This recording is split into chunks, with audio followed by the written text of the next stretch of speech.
বারাসাতে বিদ্যাসাগর ক্রীড়াঙ্গন পরিদর্শনে রাজ্যের ক্রীড়ামন্ত্রী অরূপ বিশ্বাস। উত্তর চব্বিশ পরগনা জেলায় আজ বারাসাত বিদ্যাসাগর ক্রীড়াঙ্গন পরিদর্শনে আসলেন রাজ্যের ক্রীড়ামন্ত্রী অরূপ বিশ্বাস। আর 2 মাসের মধ্যেই বিদ্যাসাগর ক্রীড়াঙ্গন রেডি হয়ে যাবে। তারপরেই কলকাতা প্রিমিয়াম লিগের খেলাগুলো এখানেই হবে।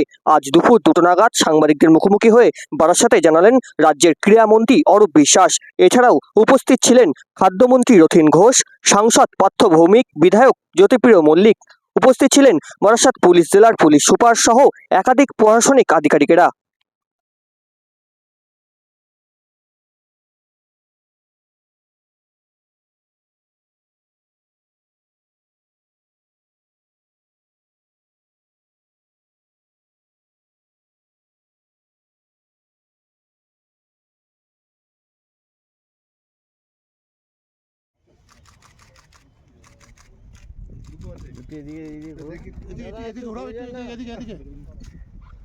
আরে ফোন ঢুকছে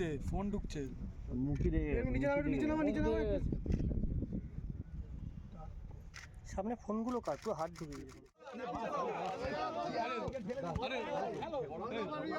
রথিনদাকে ডাকুন না, রথিনদা বাকি গেল তো। আরে রথিনদা বাদ যাচ্ছে,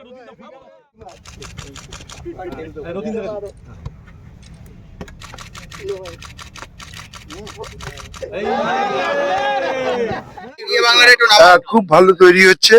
এটা আমাদের মূলত জেলা পরিষদ এবং আমাদের পশ্চিমবঙ্গ সরকারের ক্রীড়া দপ্তর যৌথ উদ্যোগে আমরা এই কাজটা করছি। এখানে সবাই দেখভাল করছে। এটা অ্যাকচুয়ালি অ্যাস্ট্রোটার্ফ ছিল, কিন্তু এখন ফুটবলে অ্যাস্ট্রোটার্ফ ব্যান্ড হয়ে গেছে। তাই এখন সব ক্লে কোর্টেই খেলা হচ্ছে, কোথাও স্যান্ড কোথাও ক্লে।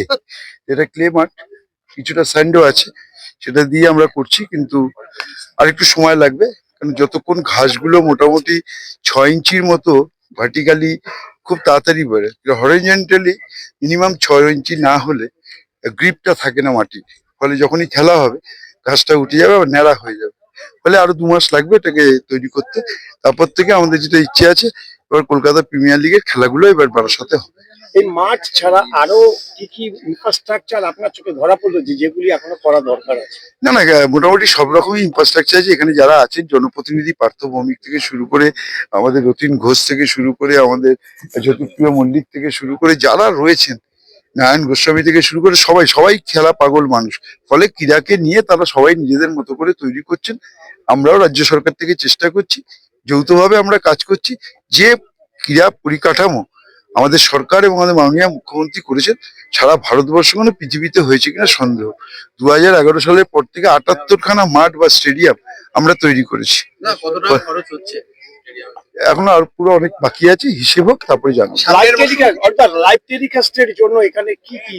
লাইভ টেলিকাস্ট করতে এখন আর কোনো ইনফ্রাস্ট্রাকচার দরকার হয় না, জায়গা দিলেই লাইভ টেলিকাস্ট করা যায়। লাইভ টেলিকাস্ট হবে যখন প্রিমিয়ার লিগের খেলা হবে, এখান থেকে লাইভ টেলিকাস্ট।